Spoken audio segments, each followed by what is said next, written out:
JJ, welcome to Breakdown. September 27th, we're going to talk SEC Big Ten football. Week 4 last week and week 5 coming up. Yeah, we're gonna do it. Well, let's do it then. Let's do it. So let's start off with week 4. Week 4, you made some projections in week 4. You went against the spread. You were 3-3. Yeah, made some predictions, made some projections. A couple of those that I missed on, I would have stayed away from anyway, so I'm not too worried about that. Okay. But yeah, hopefully we do better this week. 3-3. All right, let's start off with let's start with two big ones. Michigan State was getting 2.5 last week against Minnesota. They lost by 27. Yeah, and what happened? And it wasn't even that close. They got a garbage time touchdown at the end of the game. What happened? Michigan State has some deep-seated issues. They have issues at the offensive line. They have issues with the secondary. But I also don't believe – I think their quarterback, his ceiling is a game manager. I don't think he puts pressure on the defense. I think even – we were talking about against Washington where statistically it might have been his best performance. But I don't really know if he puts pressure on a defense the same way that their backup Noah Kim does. Peyton Thorne, when he's firing on all cylinders, he can be a good game manager, but he doesn't get the ball down the field the same way, and he's not as fast or mobile as Noah Kim. So I think Michigan State, I think their ceiling is, probably a 7-8 wins this year. But you know what? I think there would be some people who will be happy if they hit 8 wins this year. Very happy. Because they got to go to Maryland this coming week. And after that, Ohio State comes into town. Well, they got blown out two straight weeks by teams that were unranked at the time where they played. So I think you're right that some guys around these parts would be very happy with 8 wins. But they're 2-2 now. They're going to be underdog for sure the next 2 weeks against Maryland and Ohio State. And then they got Wisconsin, and then they got to go to Ann Arbor, and they got to go to Illinois. Rutgers come into town, Indiana, and then they got to go to Penn State. If they only lose 2 more of those games, that'll get them to 8. But somehow I don't see them beating Ohio State, even Maryland, Penn State. Yeah, they have a tough road ahead of them for sure. Okay. Well, so we saw they lost that. Another loss, JJ, that's dear to my heart. Arkansas was getting 2.5. You covered that bet because you picked Arkansas. You took the 2.5. They lost by 2. But I will say this, man. Arkansas has been very, very creative in the way they find ways to lose to Texas A&M. Yeah, they are. Since Texas A&M joined the conference, they are 10-1. Yeah, they've lost 10 of their last 11 games to Texas A&M. However, they've always played them close. They found ways to lose. 3 of them went into overtime. They lost 3 overtime games. Yeah, they Texas A&M. They absolutely can snatch defeat from the jaws of victory. That's for sure. And they had the game won Saturday. Well, kinda. They had it in the first quarter. They had it won. Obviously, everyone is. Well, a lot of people watching will be familiar with KJ Jefferson reaching it out over the goal line on the first down. You normally wait till 4th down. 3 or 4 yards away. He didn't even come close to getting the ball to the goal line. Yeah, but that was a 13-point swing because Texas A&M missed extra point. And after that, Texas A&M went on to run up like about 250 yards of offense. Through the next two quarters, Arkansas had 17. Arkansas, yeah, they had 17 and Texas A&M had 264 yards throughout 2 quarters. It was just Arkansas. I think is the better team, but they didn't deserve to win that game the way that they played it, and they had a lot of issues. They came into the game as the number 1 team in sacks in the country. They had 17. And they left the game with added 3 more. They're still first in the country in sacks with 20 now. Okay. But they left a lot of meat on that bone. They left a lot of opportunities on the table. And in a game where Rocket Sanders was hurt, they didn't really need Rocket. No, they could have absolutely used him. They could have sprinkled some of him on that series that they decided to go to the backup quarterback. They just went straight to him. They passed it to him, and then they tried to run it to him twice and got nowhere. Yeah, and they do it back to back. That's been their pattern, to give him 2 plays back to back, and then he never sees the field again. I don't like the way they use Hornsby myself, but that's just me. That's just me. I think he's a really, really, really good player. They've not gotten anything out of him, though. Yeah. Too predictable. Congrats to Texas A&M. I still think they're an inferior team, and Arkansas will finish the season ranked higher, but they did beat Arkansas head-to-head last week, so. Okay. Well, let's go through the games last week really, really quickly, and then we're going to go into the new year, to this upcoming week. I'm just going to mention the ones. Tennessee at home against Florida. You took Florida. They were given 21. Tennessee was giving 11 points. They won by 5, so you won that one. Yeah. And I mentioned you won the Arkansas one. Cincinnati and Ohio. Cincinnati was given Cincinnati home against Indiana. Cincinnati was given 16.5 points. You took Indiana. You lost that one. They won 45-24. Yeah. So they won by 21 points. So you were off by 5 points on that one. Ohio State and Wisconsin. You took Wisconsin in 18 points. Ohio State won by more than that. And Maryland, I want to talk about this a little bit. Maryland at Michigan. Maryland was getting 17 points. You gave the 17 points. You took Michigan and gave the points, and Michigan did not cover. They won by 7. Yeah. What's your take on that Michigan-Maryland game? It played out exactly how I thought it would. I just thought Michigan was going to pad it with a late touchdown or two. But it played out kind of how I thought it would. This was the first challenge for Michigan. I thought that they would be tested. I'm a big fan of Talia Tagovailoa. He did throw a pick, but he looked pretty good. That pick was not a real pick. Yeah, I mean, but it still gets credit to the quarterback. It's still, the replays show that the defender, that ball hit the ground. Everyone, the announcers said it. They brought in. Regardless, he threw. I don't want to harp on that. He threw an interceptable ball. And it was sort of as an interception on the stat sheet.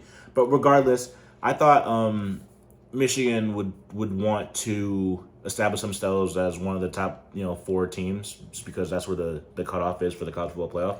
I thought they would come out a little bit more energetic. But JJ McCarthy, he displayed some of his inexperience. And that's what you're gonna get from him. He's gonna have up and down games, and statistically he did fine, but he did leave a lot of players on the field. Blake Corum rushed for 243 yards, the most in more than a decade. So the ground game was where it needed to be. But they're gonna have some growing pains with JJ McCarthy. I think he is one of the most talented quarterbacks in the conference, but he fumbled the ball against Michigan State last year, and they're only lost in the regular season. So he has a propensity. He has to clean some stuff up. But I still think that wouldn't have discouraged me if I was a Michigan fan. With their schedule being so light, I thought Maryland is one of the more underrated teams in the country, and is Michigan the 4th best team in the country? Probably, but this country is not very good. So they're well positioned. They're the 4th best team in the country. They're well positioned to make it to the playoffs. I don't think so, because of who I think is the best team in the country. They're in their division, and the Big Ten has never sent 2 teams. So you're trying to say a 1-loss Michigan couldn't make it to the playoffs? I'm not saying that they couldn't. I'm saying they're not well positioned. The Big Ten has never sent 2 teams to the 4-team playoff. But we'll move on to. We don't have time for this conversation for too much longer. Okay, where you want to go? All right, let's go from the Michigan game. Do you want to go to next week, or? Why not? There are 6 games. I want to look at 6 games. I want to get your projection on those 6. If you're willing to do that, I'm down for it. Okay, I'm just going to go through the 6 games really quickly. Give me whether you think they'll cover or not, and then we will come back to any particular games you want to speak more about. First of all, let's go. Alabama going to Arkansas. They're giving 17.5 points. It started at 15.5. Now they're giving 17.5. Who you got? You giving the points, or are you taking the the points. This is another game I would stay away from, especially since when it went from 15.5 to over 17. I think 17 is like the pivotal number. I'd stay away, but yeah, I'm going to ride Alabama. Alabama hasn't looked great, and I think they're going to want to come out. Okay.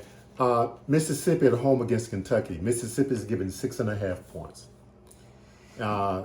These are two undefeated teams we got going up against each other. Two undefeated teams who didn't look good at all in their previous week. Mississippi's scraped by Tulsa by 8 points, and they needed a last-second score to do that. And Kentucky, won over Northern Illinois by 8 points with a backup quarterback. The Michigan State transfer, Rocky Lombardi, was hurt. So with that, having said that, I would take Mississippi as long as it's 7 points or less. I think that they probably win by a touchdown. Okay. LSU at Auburn. LSU is giving 9. It started at 7.5. Now they're giving 9. Who you got?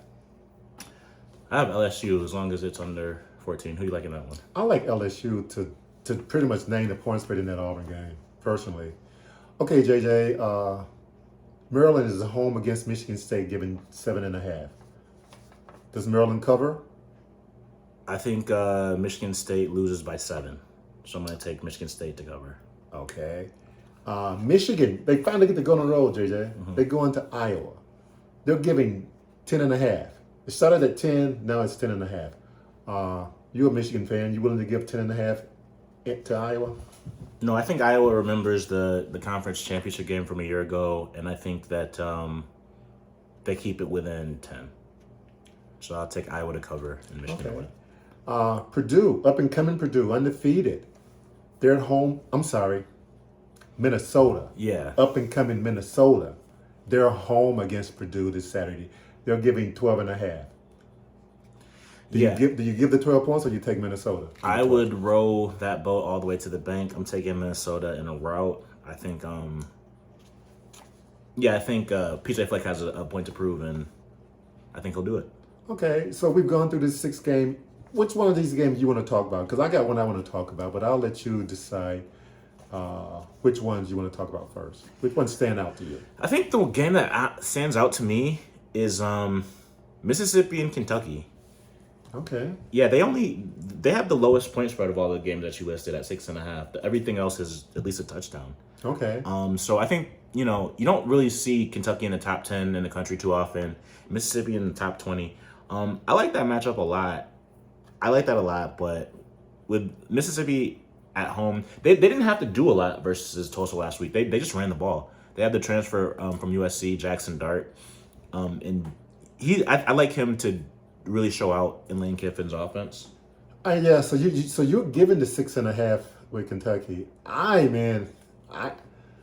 like Kentucky. Even though Kentucky's not a football school, they're undefeated. They are undefeated. And they get their best player back. Chris Rodriguez comes back from suspension. The running back.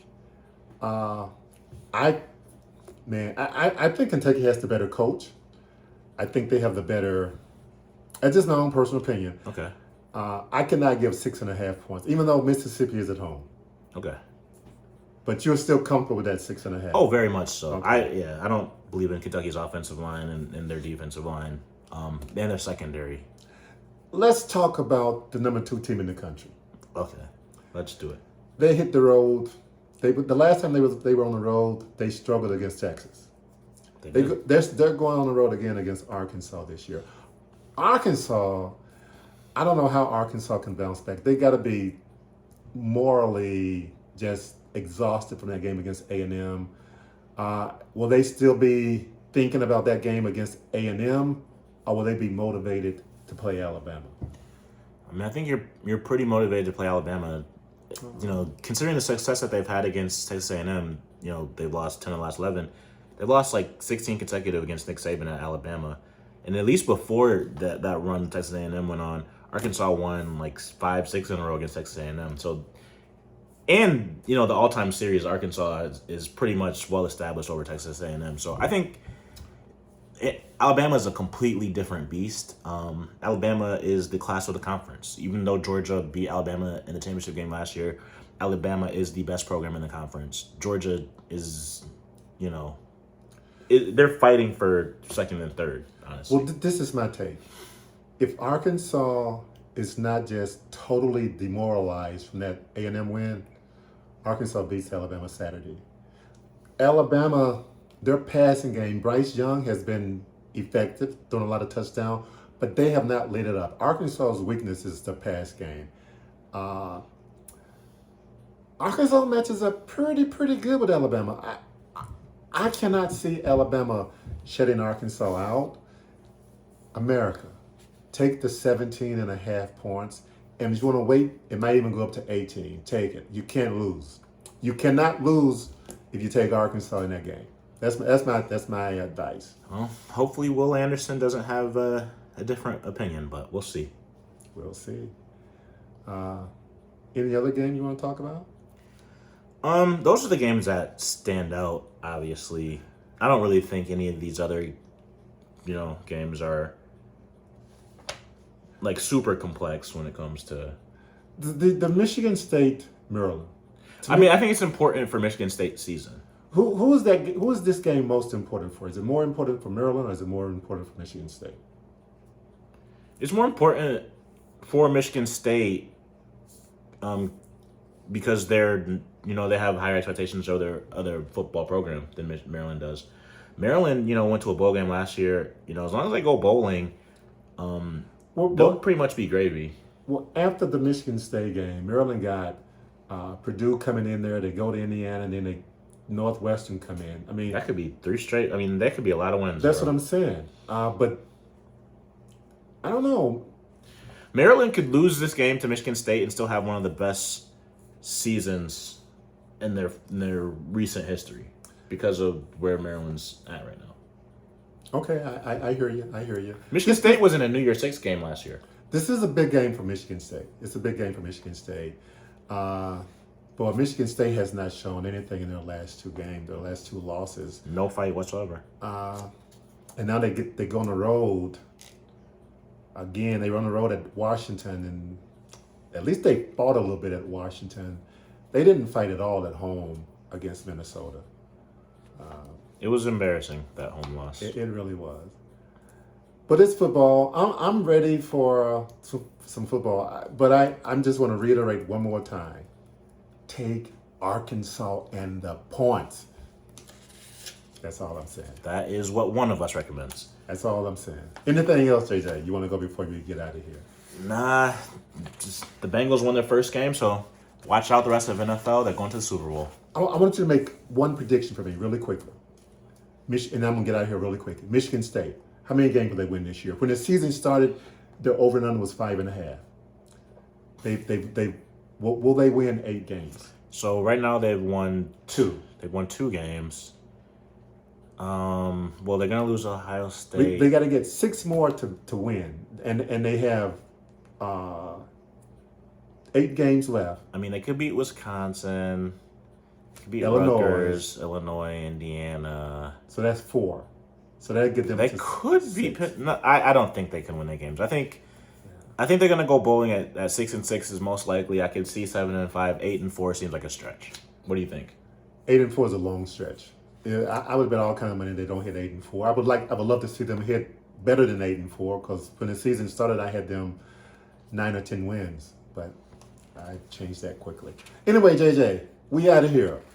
Arkansas hosting Alabama, 3:30. Or is it 3 o'clock this Saturday? Anyway, they're hosting Alabama. Take the Hogs. Woo Pig Suey. WPS.